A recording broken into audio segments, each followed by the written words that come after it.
Thanks everybody for coming. Our guest tonight to the Penn State World Campus Technology Club is Tokyo V2 from Twitter, and she will be talking about privacy and tips and tricks for personal digital privacy. So with that, you can take it. Hi guys, can everyone hear me? Yes. Yep. Perfect. So I'm going to share my screen right now. Let's have a look.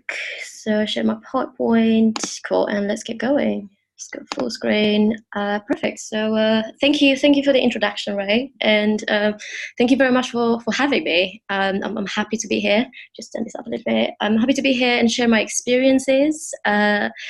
I'm not Irish. I'm British. So hopefully you can understand my accent and you can understand what I'm saying. Feel free to again to have, if you have any questions at the end, feel free to ask me. I will say, your screen is not playing full screen. Is playing full screen on mine. I mean, you can see the slides, so if you're fine with it, it's okay. I just wanted to make sure you're okay with it. Yeah, it looks like you're in presenter mode or something, because we see your outline on the side there. Yes, I'm going on full screen, and it shows on full screen on mine. That's very. So you definitely can't see on full screen. No. I think on the bottom left there's the options, and I think the one on the right there is, yeah. Is that it? I think if I you think hit play. she's seeing it, but I don't think we're gonna see it. I think this is the same problem Adrian had with his. Like it was sharing from a different. I mean, it's fine. Yeah. You can just. Yeah. That's very odd. Yeah, I don't know. I don't know why that. Yeah, because it definitely shows full screen on mine. That's very interesting, actually. So I'm gonna have to use it like this. It's the only way, I think. It's fine. So let's have a look. Let's go back into it just to be 100% sure. Yeah, that's fine. It's too tiny. You won't be able to read it, but I don't know why it doesn't show it as a full.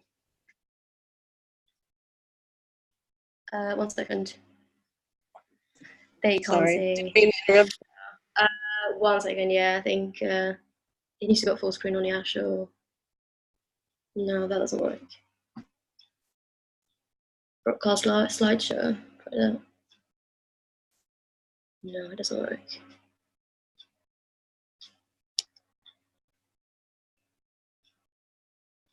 No, they can't see it. I'm the only one seeing that full screen. Yeah, no, that's fine. We can see it the way you have it. So. I know presenter view. Oh. Is that any better?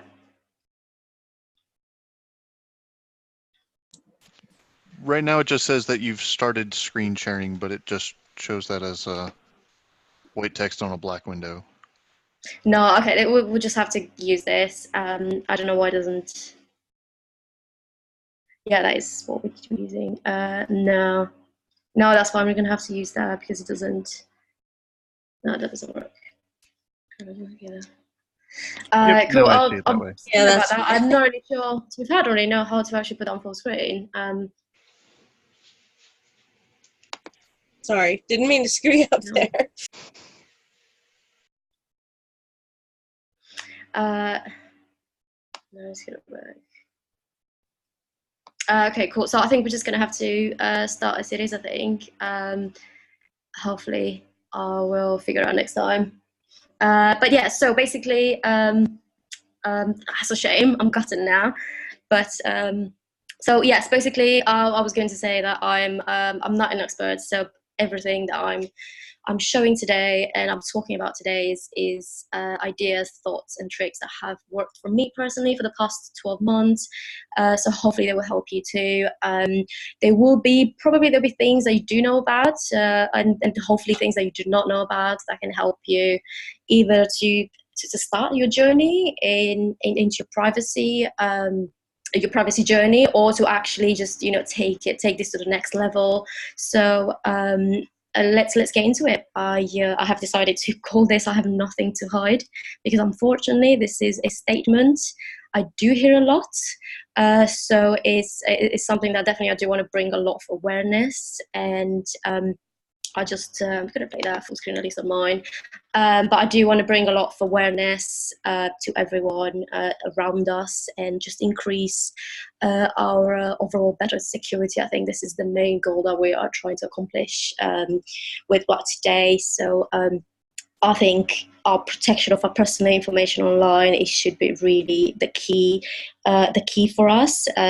I think "I have nothing to hide" is sometimes just an excuse for people to not look into this further and not understand that whatever data they have online they shouldn't just give it away just easily. They need to understand exactly where this is going, who has access to it, and why they're asking for it, and the many ways to prevent that from happening, and there are many ways to ensure that you do that manually yourself without anyone really, without any help really. Well, I'm just going to touch upon few of them in this presentation. I will try to cover a fair amount because I just wanted to show a little bit of everything rather than focus on one subject, so I can cover as everyone's abilities. But again, do take this as to what works for you, what helps you personally, and how much you are comfortable to do this really. But that's all up to you.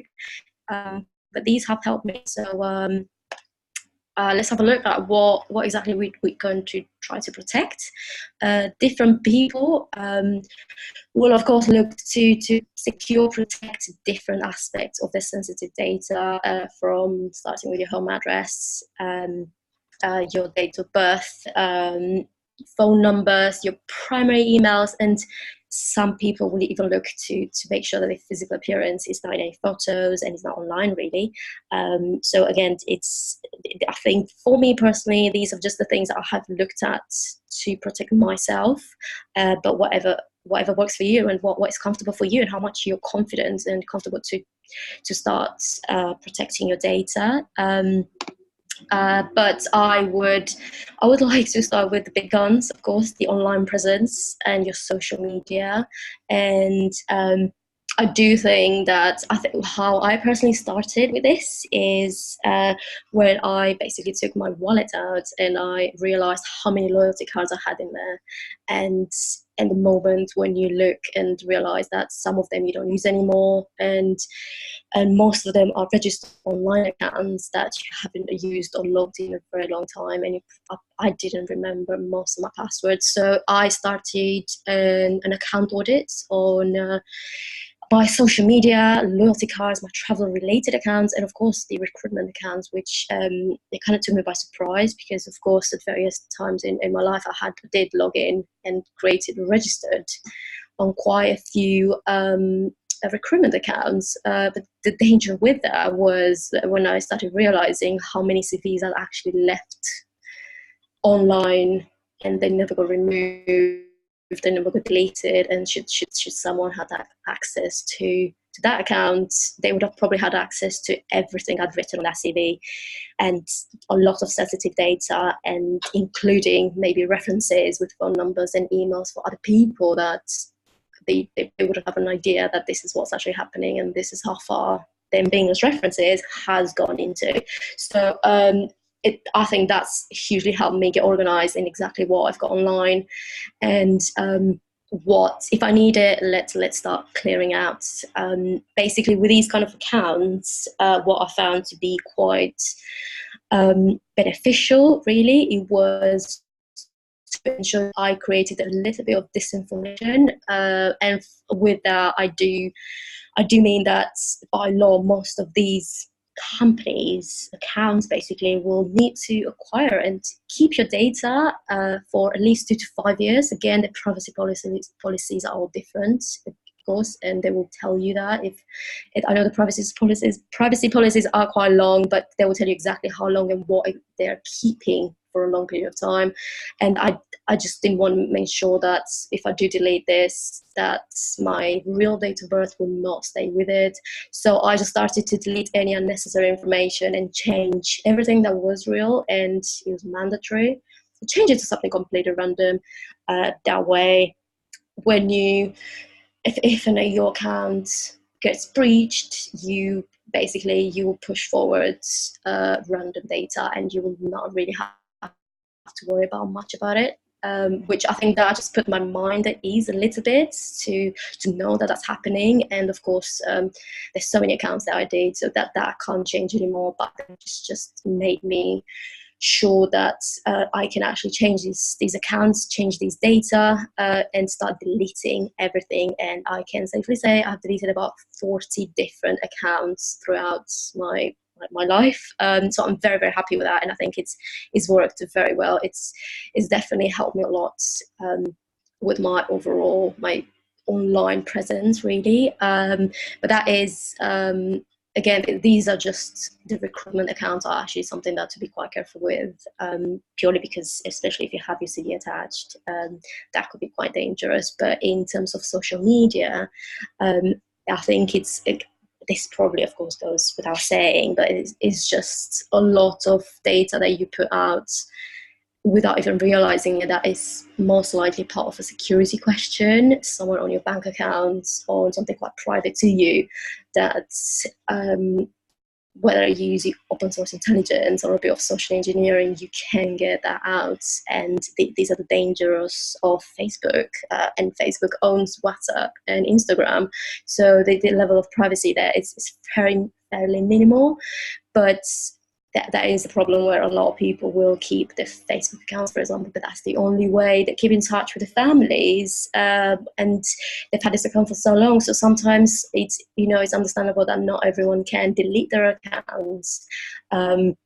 But should you still want to keep it, let's say the couple of things on the slide here that I think they just point towards your privacy settings, especially in your Facebook account, on top of everything else that I think you should really thoroughly look at and literally just mitigate everything that is on your privacy settings, on your settings, and ensure that it works for you or you're comfortable with. And what I did, I turned everything off. And whenever I needed to use something, I was waiting for the prompt to tell me this, you've turned this off, do you want to turn it back on, or that kind of stuff that made me aware that what my privacy routine is actually working. But the facial recognition setting on your privacy settings, again, that idea that it's something that you could turn off. That's most likely with Facebook recognizing your photo in your friends or other people's pictures. And there is an option, again, under the privacy settings at the very, very bottom. There's a question that asks you if you want your search engines outside Facebook delete your profile. Again, I have myself put that as no. So these are two, to be fair, to the most important Facebook settings that ideally I've put myself them as no, and that's how I got myself going. But again, there's many more, especially with Facebook, that I think you should ensure that are secure when you post something as well. It gives you the option to either post it with everyone, with your friends, or only people, even only me as an option. Again, I read something online the other day where it said trust no one, basically, and clear your friends list. It's a long time ago, really. It was about 15 years ago roughly, when a lot of people, it used to be very common that everyone was adding everyone on Facebook. And again, some of these people are probably on Facebook on friends list. We did not want that. We did not want to give access to people who've got nothing to do with us, or they don't really need to know our private information. So I think if you do decide to keep this sort of accounts, which is sometimes it's understandable, it is what it is. But if you do decide to delete it, I've got a 30-day rule in quotes, because I don't think it's an actual technical rule, but is do change. I started with basically changing all your settings, turn absolutely everything off from the very start to the very beginning. All your settings, like privacy settings, and check everything. You'll make sure that you're not giving any data away to anyone anymore from this point on. You're done, and start deleting. This will take patience and time, but it's doable. And start deleting everything that you've got, any pictures or posts or tags, anything that you can possibly delete, I would get rid of it and wait 30 days. The reason why we wait 30 days is primarily because we will basically save a cached copy of your account on your Google indexing. And if you wait 30 days, basically Google will start indexing an empty Facebook profile page. And that's what we want. We want to make sure that if this sticker sticks around, then you will, on everything that you've got, Yandex or Google, that all they say is most likely an empty page or a broken page, a broken link. Google indexing an empty page it just gives Google enough time to Google it as many times as it needs an empty page. Otherwise, it will just remember the last page that it had, which included everything you've had on it. Again, nothing's ever really 100% deleted. There's a lot of very smart people who will bring everything back up, but let's make that less easy for them.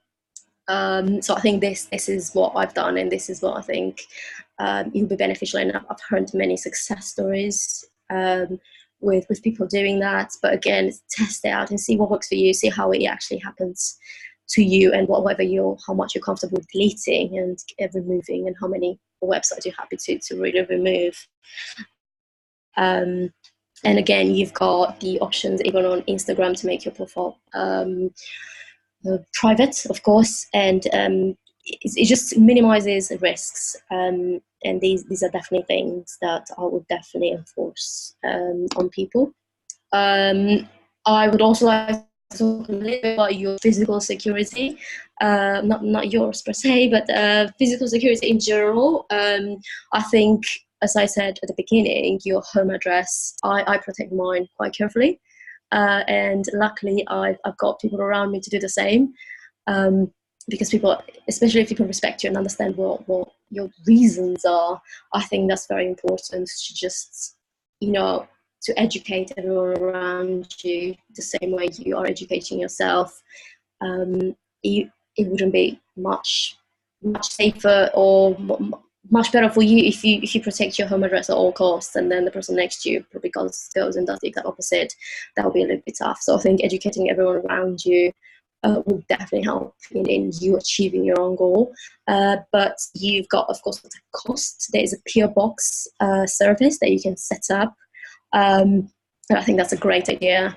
Don't use an actual service itself close to your home, because that'll probably narrow down the location of your house. People do look into stuff like this, so choose a PO box that it is not too far, but it's not too close to your house, that you can send all your deliveries there, and something that can minimize the junk and all your letters basically sent to your private home address. And for me, there's nothing better than receiving home letters that are addressed to the owner but not in my name, and that just proves that is working what I'm doing. And I'm happy that what I'm doing is good and it's proving beneficial for me. A PO box, yes, 100%. I'll definitely look into that. See if it works for you. Otherwise, when it comes to shopping and deliveries, choose the services. So, for example, you've got Walmart and Walgreens who sell a lot of gift cards. Definitely look into that. You can even go and pay in cash. Get a gift card from cafes to bookstores, whatever you're of course interested in buying. And if you use Amazon, make a brand new account, fresh account, away from your name and your home address. Use this gift card that you paid with cash on this account. Therefore, your payments are sorted. You don't have to reveal your bank cards at all, because you're using a gift card. And when it comes to actually delivering the service itself, use an Amazon locker. They are everywhere and they're great. A lot of people do use them and they trust them. Again, that basically lockers at various places around the United States. We've got it here in the United Kingdom, and you basically just go in and open up your locker and pick up your package. So I think that's, again, you're not giving them, you're not giving Amazon your home address, and I'm happy with that. That's for me. I'm not giving them my payment card or home address, my name or nothing, and I'm pretty much sorted. So I think Amazon is a good way of doing that. But of course, you've got many gift cards that can just give you an idea of what you can do this. Otherwise, I'll not talk about my next slide a little bit about more payment ways of more ways of dealing with payments online. But social engineering as well is something that has helped me reach my goals a little bit. So I've got a little bit. It's not technically a code, but it's something that's definitely helped me, and I've learned from my mistakes. You have to have answers prepared every time you go out, everything you do, or you meet everyone you meet, because the easiest thing to do is to tell the truth. And when you're caught out and you're put on the spot and you feel awkward waiting or researching on your phone to find that temporary email that you want to give instead of your personal email, these things would just basically eventually make you tell the truth and give them out your real details, which, again, ideally we shouldn't do that, especially if you're going ahead and doing all this hard work that you're doing. It's every little thing like this can just put that in jeopardy. And but I think a bit of preparation can hugely increase your outcome and your goals in this. Be prepared. For example, I went to the nail salon a week ago. It was 2 weeks ago, and they put a form in front of me, and they said, "Could you fill this out, please?" And I said, "Why?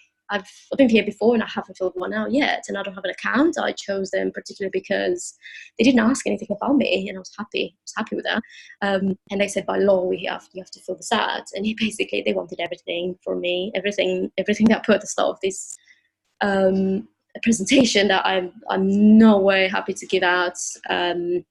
They the only thing they knew was my name, because I know them. I've been there many times. But everything else, I was prepared, and I quickly just got a temporary email. Definitely not my real address. It wouldn't make any difference for them if they got not like someone else's, not someone else's, but I chose a very like landmark address. It's not even a home address, it's just like a landmark address, and London Bridge, actually. So if they looked that out, they'll probably think I live on London Bridge, but I don't.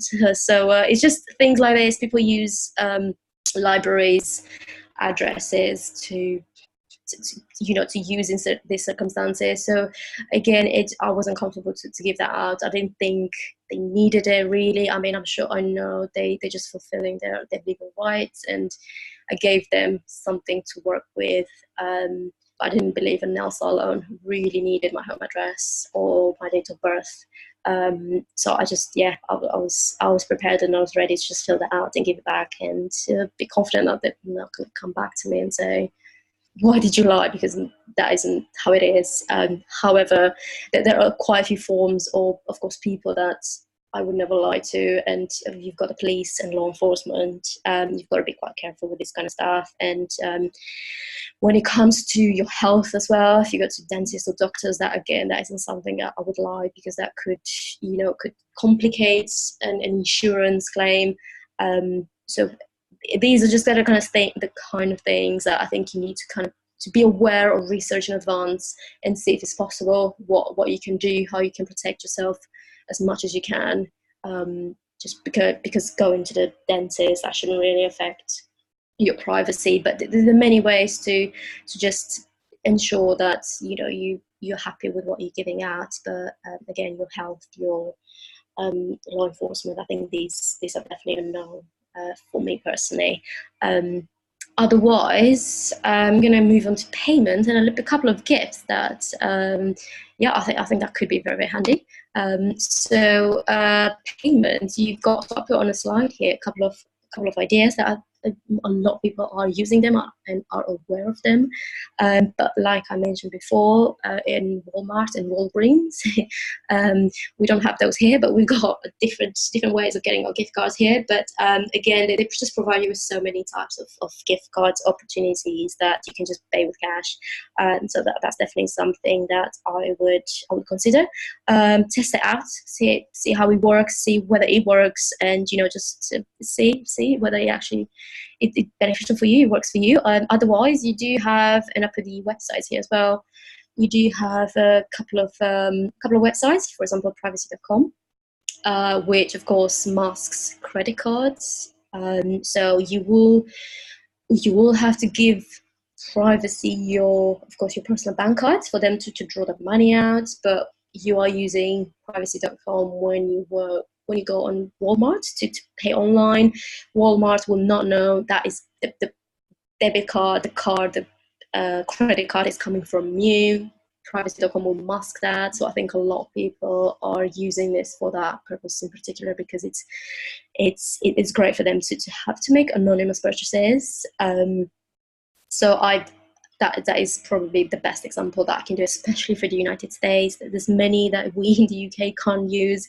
So, but again, I just I believe this definitely benefit you. Or have a look at it, test it out. You've got mysudo.com as well, and as my site suggests, you can create your phone numbers and your emails temporary, or as long as you want, specifically for maybe work. Like, just create a number specifically for work and use that and give it out without giving a real phone number. Again, this is ideal. I can't understand. I don't know how many times I've heard the work when people, they just give numbers out to other people without even asking me first, for example. And I've had instances where, yes, I've had my number given out because people just don't. That's what I was talking about, educating everyone around us. They don't understand that these numbers are private and they shouldn't be giving them out, but Sudo can help with that. You will just, if that number goes out, that number, it's tied to you, but your phone number, your private phone number with maybe family members or anyone else, you will have that completely separate and special. So I think this is a great idea to use. But check it out and see, test it out and see if you're happy with it. Also, under abandon.com, I think that's how you say it, you got Blur. And of course, they do have paid products, but they do offer some free, limited options. And as it says, it does. Blur offers masked emails, and on the paid version or premium version, it does offer masked cards, like virtual cards, as they say it. I think again, this is just another solid example app that I think you should really look into. It's absolutely, it's, for me personally, a masked credit card or debit cards is absolutely crucial, and I've had to stop basically buying online because I wasn't happy with how much I was giving away until I started looking into other ways of protecting my privacy and doing anonymous purchases. So yeah, do check this out, and there's just other options out there. Whatever you're comfortable with, whatever works for you. And they do have mobile apps as well for easier use. So I'm going to go into apps a little bit later on. But otherwise, let me get on with gifts. This is probably my favorite because I think this helps a lot, and it's something that I've gifted myself to other people, and I've persuaded other people to get some. Including my flatmate, to get a privacy screen for his phone, which I'm very proud of. But otherwise, you can use webcam privacy stickers. I think these are a must, and a lot of people I've seen that now start using them. But I would also have a look at work and see if there's anything around your camera. But again, for work, maybe use like an actual camera slider that you can, of course, push it back on and off type of thing, so that you can just cover it whenever you're not using it or someone isn't using it. But I personally have seen in my work a lot of people have started using it, and I'm very happy, like I'm very pleased to see that. But I've even bought a privacy screen for my phones, a privacy screen for my phone, but an actual a camera cover for my phones. Unless you've got the latest iPhone, which has got about 3-4 cameras attached to it, that might be a bit tricky. But my phone only has two: the selfie one and, of course, the other one. And I'm covering them both. I mean, that's how OCD I am. But it's a privacy screen for your phone. I think is an absolute must, especially if you do travel a lot. They are fairly cheap, really, and again, depends on what kind of phone you do have. But it prevents people on the tube, on the underground subway, that to see exactly what you're doing on your phone. And again, just get a very good privacy screen. And I think a lot of people would. I think you'll be very happy with the outcome. I couldn't live without privacy screen, purely because I have a lot of people looking at my phone. You don't want to give anything away, 100% not. And I think this will definitely help with that. I also have an RFID wallet. I've actually got a card RFID and a wallet itself, so radio frequency ID wallet that basically cuts off any signal on anything you hold on in your wallet. That, for example, 3 weeks ago, I was in a very busy area in Central, and I saw someone basically on a very busy street with a phone in his hand. He was scanning people around him. My first instance thought was he's trying to maybe read people's credit cards, debit cards. I don't know what he was doing exactly. I didn't stick around to find out, but that I do believe, I'm quite confident that that's what he was trying to do. An RFID wallet will protect you from that. If you do have that next to your bank cards, credit cards, even your passport, especially if it's an electronic passport, this will protect you from it, from people like this who've got, if they got the right apps on their phone or the equipment and the right knowledge, of course, they can actually grab this data. And it's something I'm not willing to let happen. So you can, yes, this will cut off the signal. Test it out if you do get it, when you get it. Test it out. Try and pay contactless somewhere. Use both your card and the RFID card or wallet with it, and it shouldn't work. It shouldn't allow you to make any purchases. That's how you know it's working. I saw a video online, actually quite recently. Someone was in a shop and he had his bank card in the right pocket. Someone might have actually seen this, maybe some of you have already. He had his credit cards in his back pocket. It was contactless, of course, as many of them are these days. And someone else, of course, this was on purpose. This video was filmed on purpose to probably prove a point, and I'm happy it did. But someone else, probably the owner of the shop, brought in, the device that basically reads your contactless card, and it basically just slightly touched his his back, basically, to just get his card details, and he basically read, and he paid without even the guy knowing it. Of course, with him knowing it, but when you can do that, you don't even know behind the back. You can just basically use this machine and basically just pay for stuff without them even knowing. So again, people will go to great lengths to get money, to steal money. So this wallet, and I've persuaded a lot of people to buy them and to use them. I think they're actually great, and they're just a normal, either a small wallet. Mine is a metal wallet, or an actual card itself, which you just easily take with you everywhere. A Faraday sleeve. I personally don't have one, but I'm very, very tempted to get one, especially for my laptop. Again, you can get these for your phone or your laptop, so any technology that you have. A lot of people do these and they do it for at many times of day, at specific times of day that they believe it benefits them. So a lot of people will look at the fact that your phone provider will know exactly what you're doing at all times. That is known.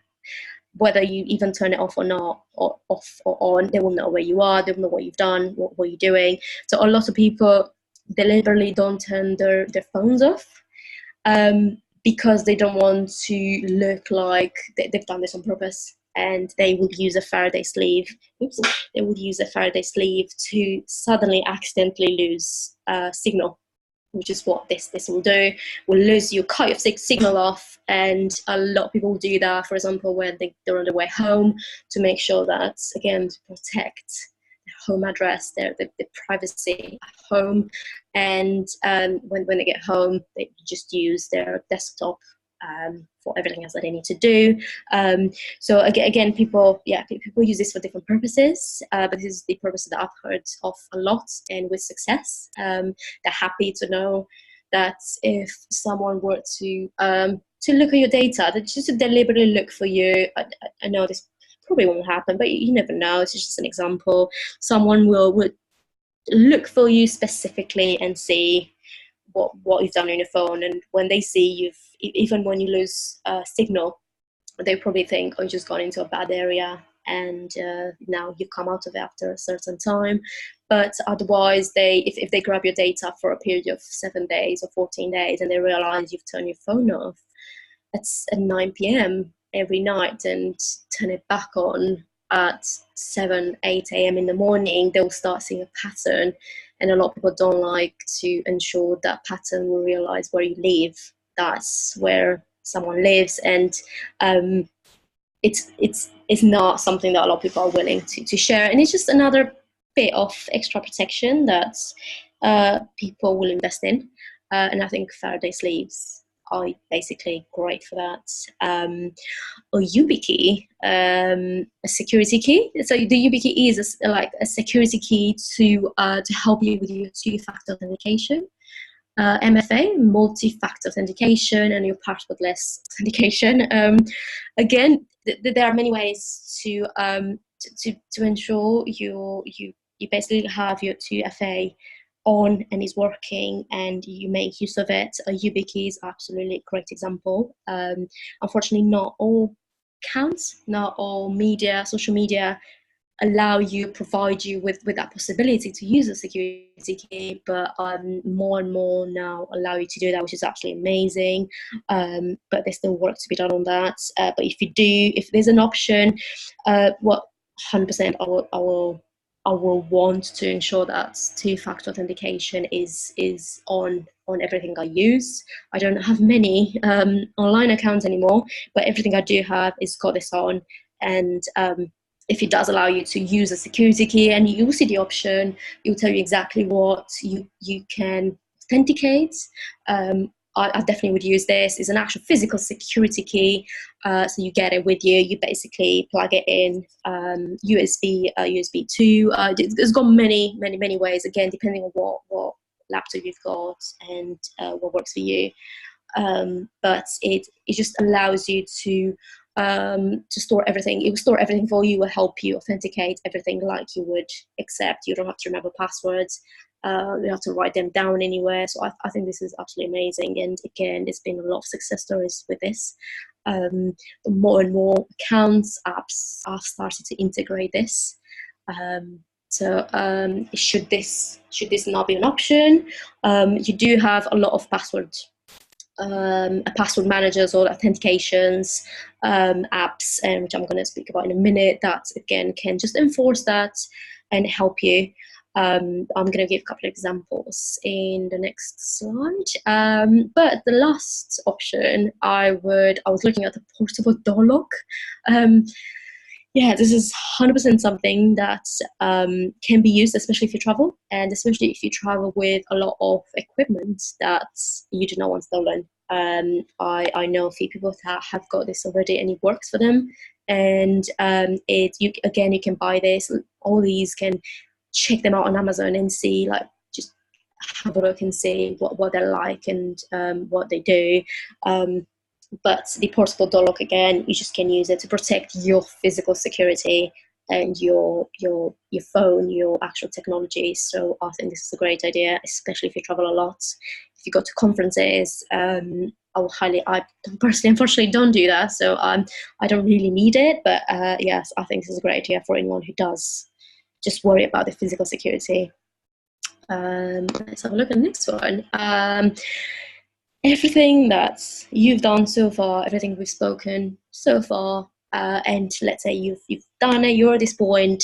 I think looking at people search sites is a must, and it is crucial for you to be able to carry on into this journey.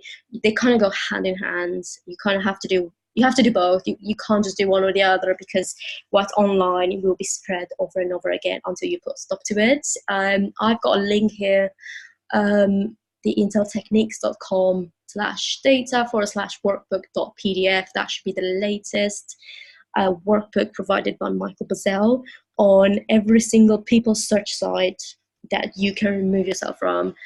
And again, he primarily, provides security and privacy for the United States. So I think this is a huge plus for you. But I've also listed, he even says it himself, a second or third page. These are some of the people search sites that you should remove yourself first, and wait about 2 weeks and then start everywhere else, because from here they will branch out into smaller search sites. So some of them are very straightforward, and it will allow you to, of course, search yourself, see if you're in it, and then it as easy as just /opt out, like you have Spokio, that will allow you to start the removing process. The removing process, again, will ask you for an email address. Again, just be careful with what you're giving back to them. Otherwise, you're gonna have to start worrying about where that email is going, and to start all over again with removing your data and unsubscribing and all that. So again, just make use of temporary email addresses, and again, just use the services like MySudo to just give you make sure that you don't provide your real email. They're just going to send you out they're just going to send you out an email to confirm this, you are who you are, and to confirm they're happy to remove yourself from these websites. You've got Redaris as well, beingverified.com, again, /app, opt out and search. All of this is in the workbook, is a huge workbook. But again, start with these first, and then this requires a lot of patience. But again, I would 100% do this. It's taken me about 10 months for me, some of these don't qualify because I'm not in the United States, but I've looked at the ones that qualified for me in the UK. And it's been a long journey, but it's so worth it. You will see a huge decrease in junk emails in your personal email, or your email that you're removing. Again, you basically benefit hugely from this, but it does take a lot of patience and like I mentioned earlier, organizing yourself and just noting everything you do. And when you do is help me making sure that if, for example, if I've removed an account today, some of these websites will give you 28 days when you can change your mind. If you accidentally log back in these 28 days, you have to start this process all over again.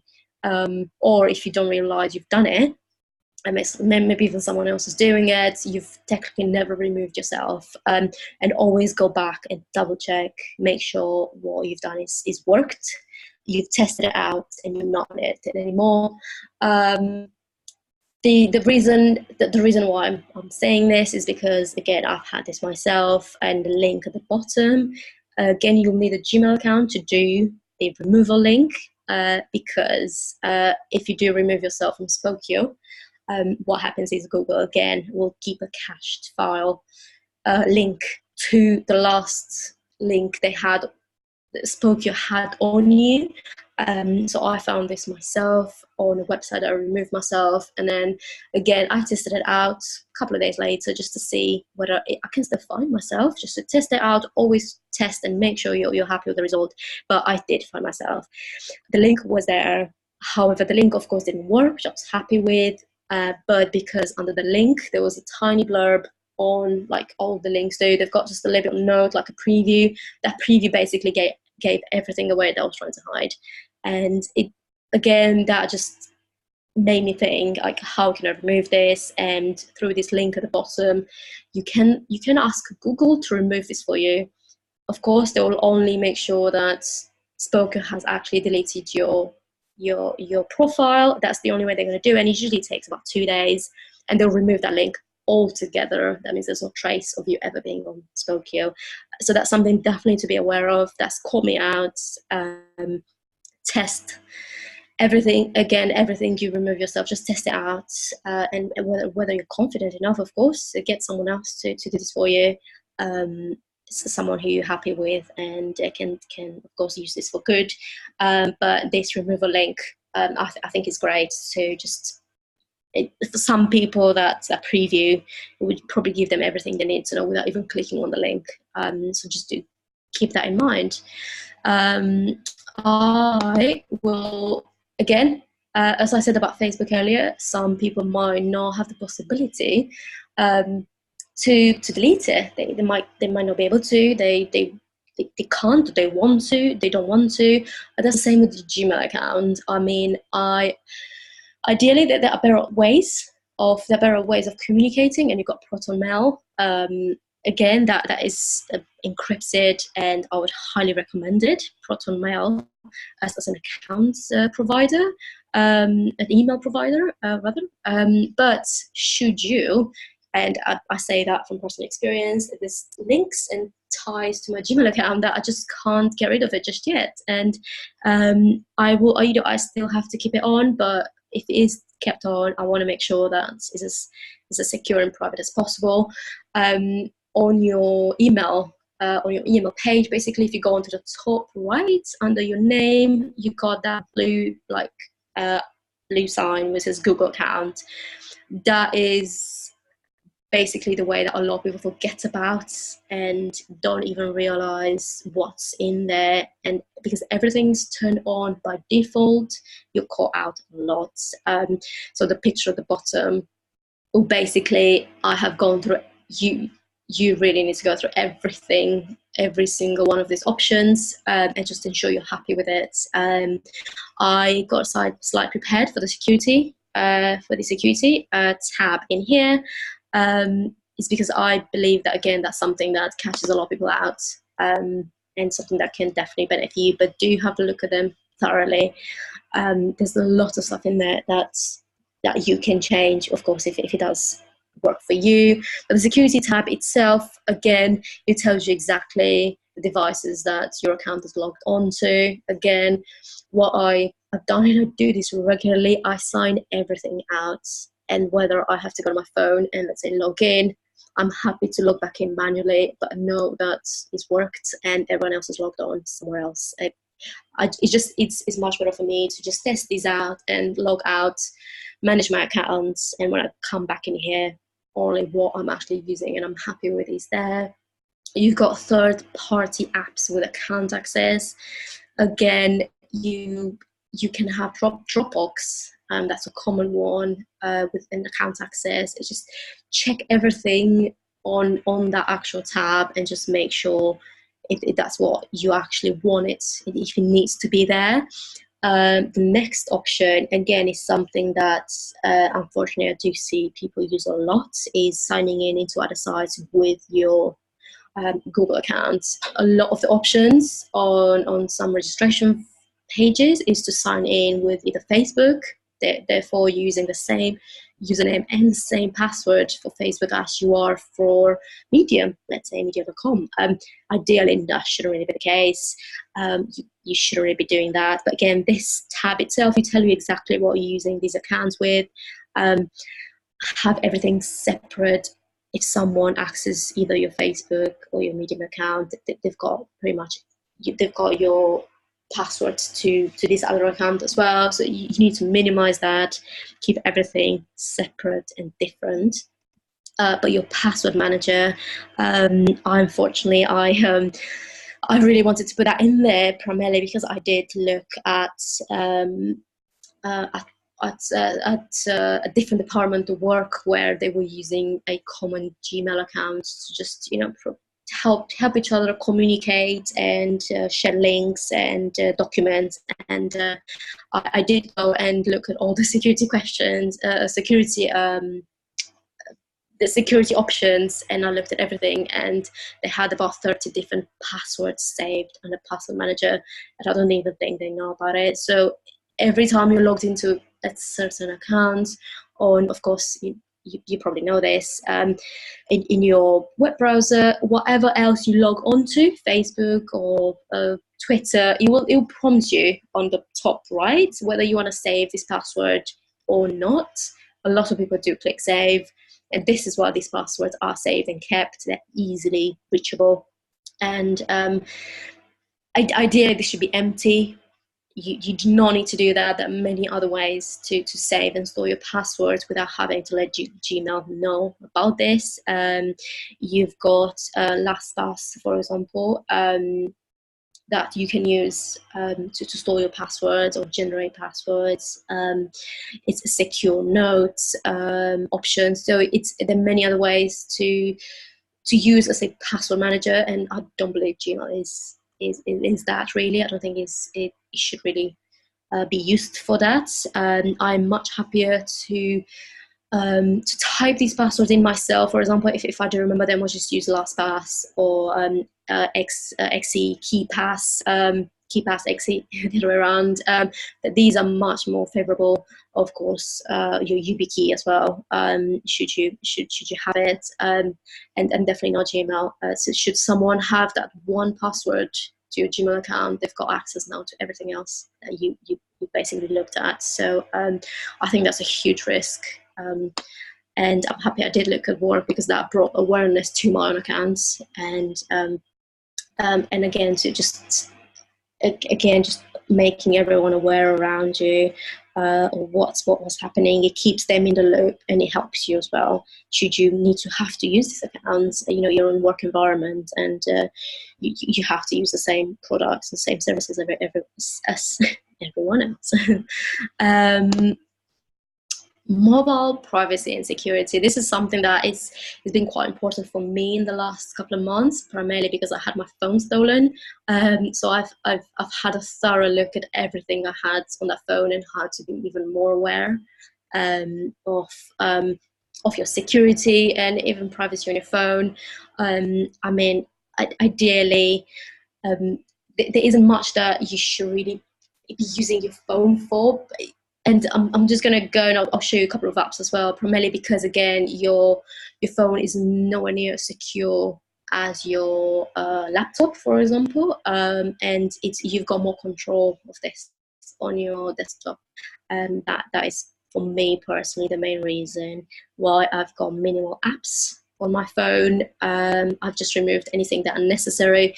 Always keep your software and your updates up to date, really, and be very aware that sometimes, and it has happened to me, is when you do a software update, some of your settings will default back, and some people don't realize that for maybe a couple of days, which of course for them that's a lot, and it's too late maybe to just turn it back off.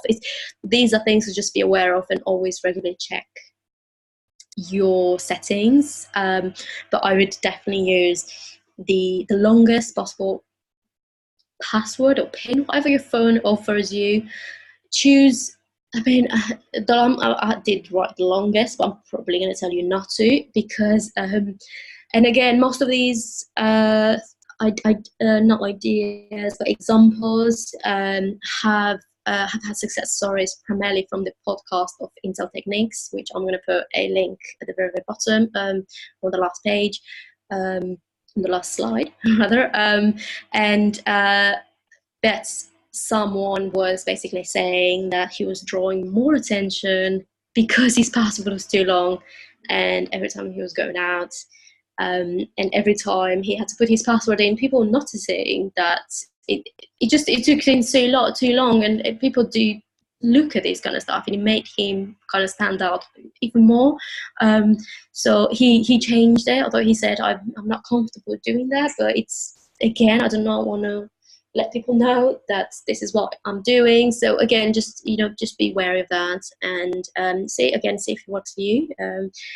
And again, this could also prevent you from identity theft should your phone be stolen. Back up your data. I think this is a huge must, especially if you lose your phone or if you change your phone. You have a lot of biometric ID options that you can, of course, turn on, and I would highly recommend that you do. Unfortunately, Apple doesn't really offer that many options, and we'll go in a minute and see if we can change some of these. But otherwise, always have your Bluetooth turned off. I don't think I'm aware of anything right now that does need Bluetooth. I'm personally not using it. Never write passwords in your Note app. A lot of people are being caught out with putting their own passwords in the Note app. And again, there's as many other ways to protect those without having to technically type them up in your nose. That easily accessible. Do use a mobile VPN if that's something that you believe is going to benefit you. I have a VPN on my phone, on all my devices, and I'm much more comfortable using maybe my phone more, on my devices more, because I know at least I'm somewhat protected. So I'm definitely very happy with that. And your voicemail awareness as well. Some people have had other people record their voicemails for them because they didn't want to give their voice away. Again, that is an option, of course, because technically anyone who can get through your voicemail has access now to your voice, to exactly what you're saying. And again, people are very particular, and they're very aware that that is there. And they get other people to record the messages, and always be aware of where is it that you are recording your message. Make sure there's no background sound. Again, people have been caught out in this kind of instance, and it's good to be aware that people will go to great lengths to look you up and to find more information on you. But otherwise, the iPhone options offers under Touch ID and passcode on your settings. Again, use Touch ID 4, and again, have them all turned off. I think this is a great way to just protect your privacy. Again, there aren't many options available to you, but I think these are definitely worth doing. Under the settings Notes tab as well, you can also create either a password or a Touch ID for your notes, and this will be not for the Notes app itself, but it will be for your individual notes. Again, should you ever need to write anything sensitive or private on your phone quickly and you don't have access to anything else, make sure you lock these notes so no one can really get into them. So there's a way to do that on the iPhone, which I think that's great. I have the option of erasing my data after 10 failed attempts. That is a risk I'm willing to take.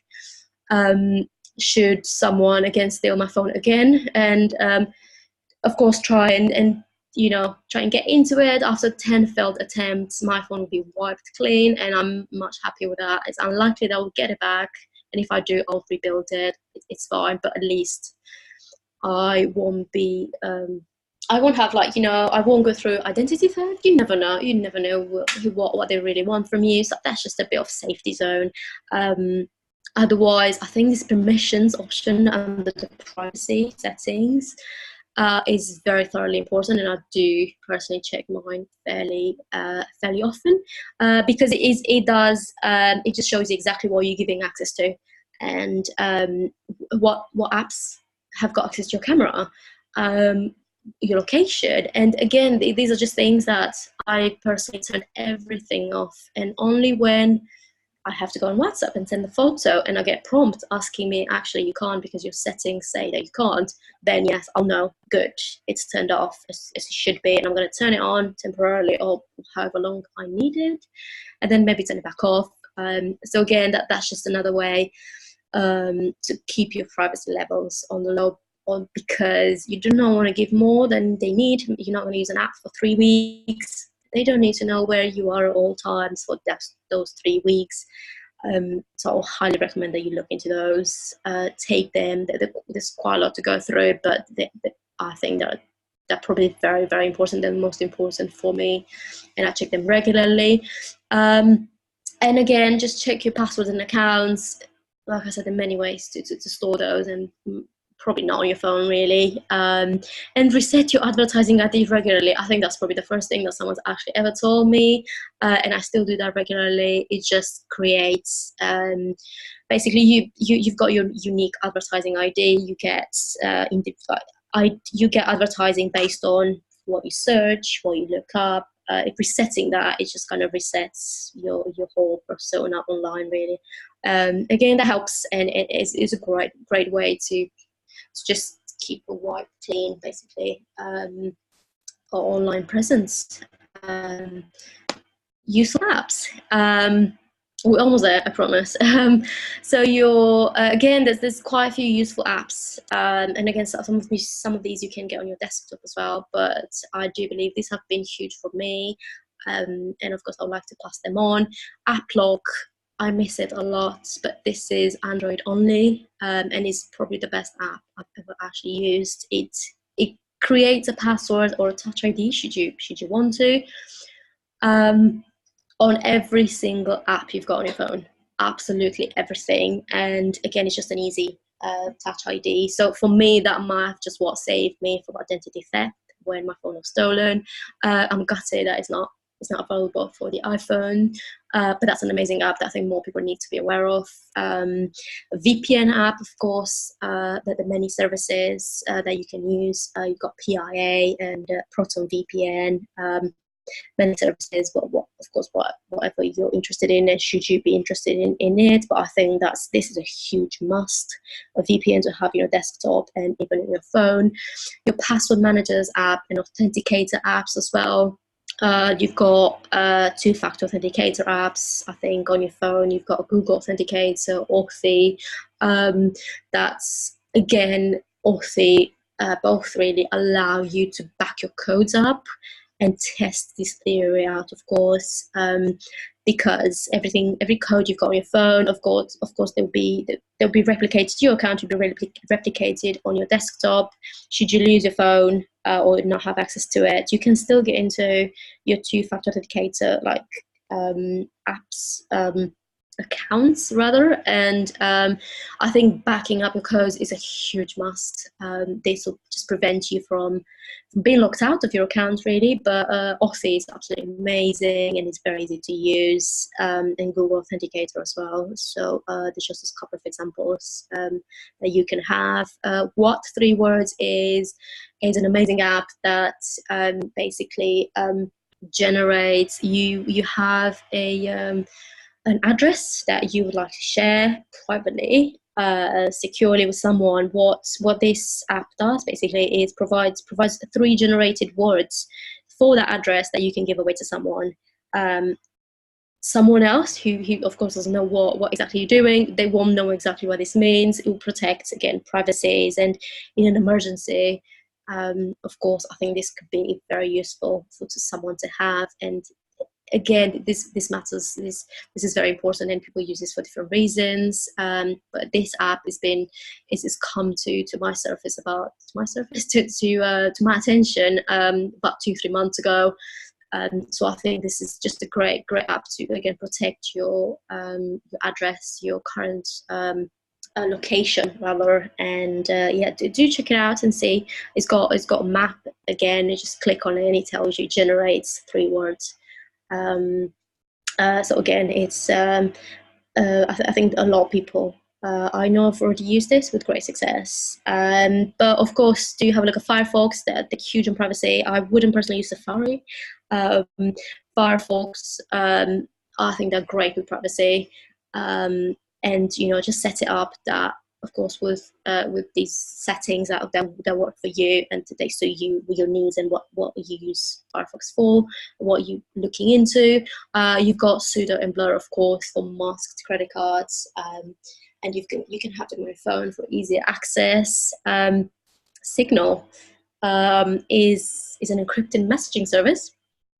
And again, and this is more with just getting other people to use it. Of course, as with you have with WhatsApp, you have to have other people use it to be able to use this yourself.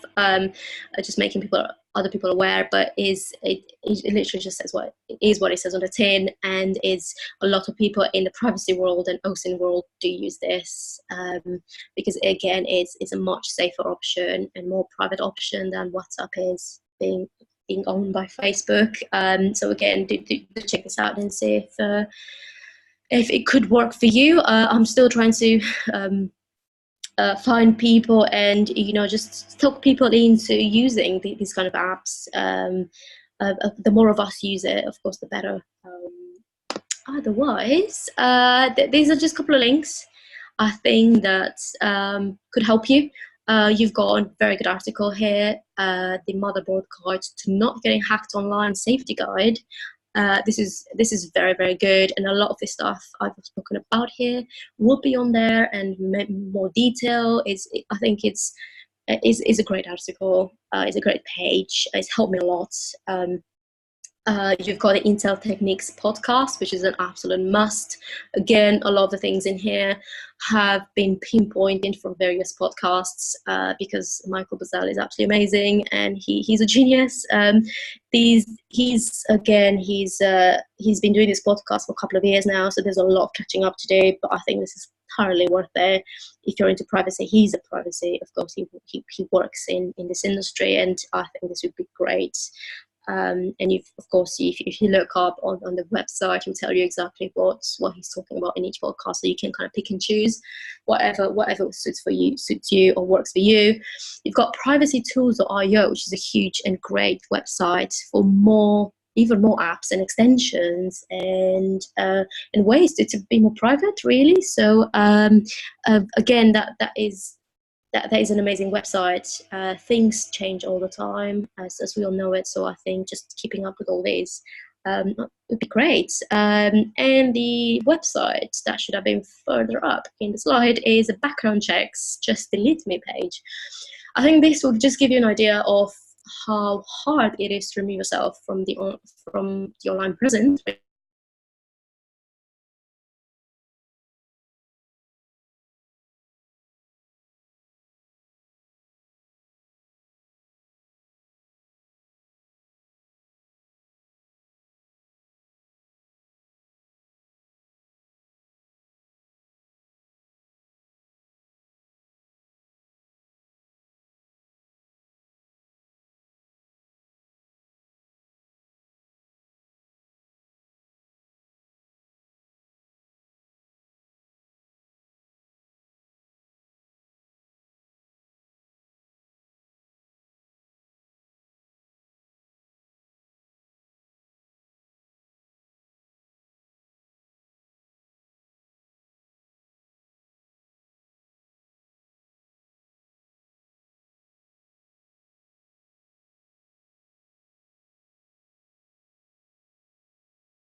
On and off because I wasn't sure what it was working at, but perfect. Yeah, I couldn't hear anything at all. I hope you heard me throughout the whole. Not the last slide. We didn't. Heard up to the more resources slide. Oh, okay. That was what my end slide. Let me have a look, but I think that was it. Oh yeah, that was literally the last slide. That was it. But yeah, what do you guys think? I thought it was great. There's a lot of great information in there, and in the chat room we were asking about slides and stuff. I guess Ray is gonna try and get those from you, and for folks that didn't take notes. Yeah, 100%. Sorry, I did put mine on full screen, so I don't really see anything on the chat. I'm just looking at it now. But yeah, of course, 100%. I'm happy to give this out to everyone. It's really helpful. There are a lot of things that we've been doing this for how many years now, but there are new insights that you've shared with us, and really thank you for that. I just have a quick question for you though. You may not know the answer, but that's fine. But Okay. I was asking a question in the chat box about this. We've been doing and changing our name. We're using pseudonym, Yeah. and once we get caught, legally, are we gonna get? I know we're gonna get in trouble, but is there any way that we can just depend ourselves? Because it really scares me, to be honest, what we've been doing right now. I mean, I've been using a lot of name, and I don't want to get put over said you have this ID. Yeah. I mean, to be fair, like I did mention, there's some people or certain areas that I would never lie to. I went and returned. I was away on holiday, and I had to return a phone. I'm sorry, it was a wallet. Someone lost the wallet, and I had to go and return it to the police. And I was so tempted to tell them, of course, a fake name because they asked for my name and everything. But then I thought I can't do that. If they find out, I could get in trouble. So again, the circumstances I will never lie to. I'll never lie, 100% not, because it's true you can get into trouble. But when it comes to I think it's primarily to look into maybe shopping or junk mail or strangers, online dating even. I think that's huge I think that could really help people just protect their privacy a little bit. And online dating is something that's been brought up a lot because people use these services for that. But again, if I don't do legal advice because I don't know anything about it. But I think if you have done it already and you feel like you're a bit trapped, I will start backing away from it slowly because again, depending on what it is, it just can get you a bit of trouble. But these are the services that I think a lot of people do use pseudo or privacy is, again, online dating, junk mail, or stalkers, or just random strangers like this. But I completely get where you're coming from, really. Thank you. That's all right. Yeah, I think, Maria, with like the stuff you're doing, human trafficking, stuff like that, you can definitely lie about your name. Well, my boss actually warned me when I started doing this job, and he's like, "You can get into trouble." And I said, "I don't know anymore," and I had to always have to rely to legal counsel, and it's really hard, really tough job. But thank you so much for the information that you've shared. No, absolutely. I'm happy. I'm happy to share all of this, and I do really hope it's helped you guys just kind of understand a bit more, and maybe just get started. Really, I do think a lot of people around us and bring more awareness because it's not about hiding all the information. It's just about protecting our privacy. But I think a lot of people just don't know how to do it, and the first instinct is, I've got nothing to hide, so I'm not going to do it. So yeah. But thank you. Does anybody else have any questions? Oh, Adam. Yeah, so I just want to share the thing that I said in the chat. So when you were talking about the voicemail and having someone else record it, there's a website. It's cameo.com where you can have some celebrities do a recording for you. And so you can find some interesting folks on there, like Chris Hansen, if you know who that is. You know the "have a seat over there" meme. To catch a predator. Okay. I see. Get a favorite YouTuber. Okay, I see. I didn't know about this website. This is really good. Yeah. Yeah. So he's on absolutely, there. Yeah. But so that's one that and then if people ask, oh, why are you not on your voicemail? It can be a way to kind of cover and say, oh, well, it's because it's it's a celebrity, they did a thing for me. So that would be an interesting way to kind of off-put the awkwardness of being a privacy-minded person with the normies. Absolutely, and I think that is the toughest thing to do. I think with people who don't understand privacy is what are you doing? How do you justify that to people whose day-to-day lives is to give everything away? And I think this is a great way of introducing that and just slowly easing them into it. But yeah, it's people are very, very aware of putting the voice out there and just revealing the information. But of course, it would just have to be actually done a mail doing another mail, maybe like just, you know, sharing the voice like that. But people are also aware of whether you use an automated service on your voicemail that people will be able to recognize that that's coming from, you know, T-Mobile, or it's, so again, the people, I personally have gone mine off, and I would rather not use any of these at all. But again, should you want to, I think Cameo is a great idea. And then I did have one question. So, you know, we're all students, and soon, you know, if not already, we're going to be looking for jobs. What kind of balances and, you know, insights can you offer on things, you know, because LinkedIn is a great way to make connections for jobs, but it's also a wonderful OSINT source as well.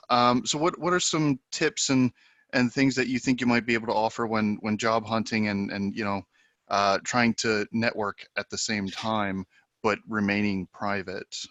Anything along with LinkedIn or any of that? Because obviously you have to use your real name for some of that. And no, absolutely. I think it's true. LinkedIn is absolutely amazing at finding a job, but you're absolutely right. You do have to use your real name. I would just so again, it matters a lot on what exactly you're applying for. What exactly you're applying for, and what the company is. But when you're talking about socializing, for example, building your actual experience, I'm using, of course, a different name than my real name to do all of this stuff, because I can prove that account is actually me. So everything, all the work I've done in this is under someone else's name. But yes, I would definitely, if I thought it was the right company and I wanted to get into this company itself, I would use my real name, because even today I was actually told by someone, it's you, not that I don't personally, but when you use your real name, you get more credibility, and people put a face to the name, and people come to you personally and they just say your name, I want this from you. So I think again, this is something that you've got to look at the company and just kind of make a judgment call. But in terms of actually applying, I would, you know, have a look and see. And even if you're not, let's say, comfortable that you've got everything they want, sometimes even for entry levels, they just ask for so much from people, which sometimes is technically impossible at entry level.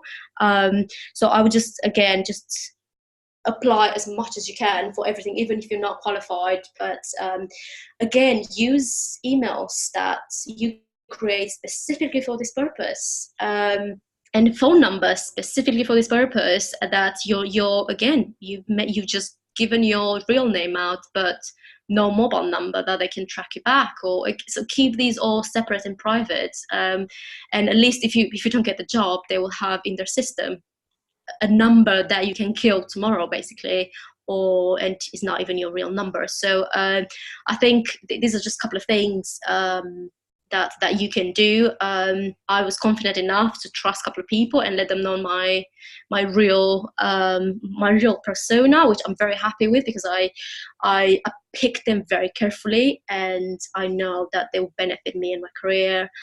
So again, this is just something that you're gonna have to make a judgment call. But the more you start this privacy journey, which is good, but the harder it gets, because everything you give out, you second guess yourself. Is this going to the right person? Is going to be shared and shared and shared all over again, over and over again? But again, just make use of these services 100%. New emails, temp emails.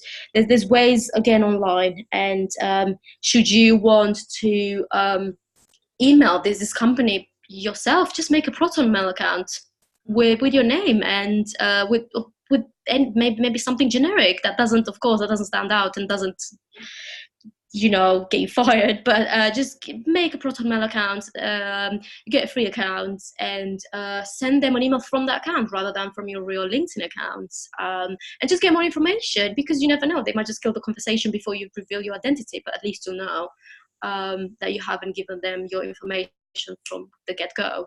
So just get get, just have this in the back of your mind. I recently emailed someone under this name I'm using here, again, to be part of writing like more articles, and she didn't mind that I wasn't using my real name. She still doesn't know who I am, and she's happy with that, and so am I. So, but it does work, and you just have to look ahead and prepare. I think that's the best way to do it. Start preparing ahead. What do I need? What do they want from me? What's the registration form like? What is it that they need on that form? What can I provide, and what can I come up with that isn't actually mine? I hope that helps in any way. Yeah, thank you. No worries. Does anybody else have any questions? Going once. Right. Well, I want to thank you for coming and staying up very late, or moderately late, for us in another time zone. So if you want to follow her on Twitter, it's Tokyo_V2. And thank you again very much. Thank you so much. I learned some stuff. No, thank you. Thank you guys for having me. Yeah, just reading some of the comments now as well. But no, thank you for having me. I was happy. I'm happy to share my knowledge and my experiences. They helped me a lot. So yeah, hopefully they will help you guys as well. Great. Thank you. Thanks everybody for coming. Thank you. Bye.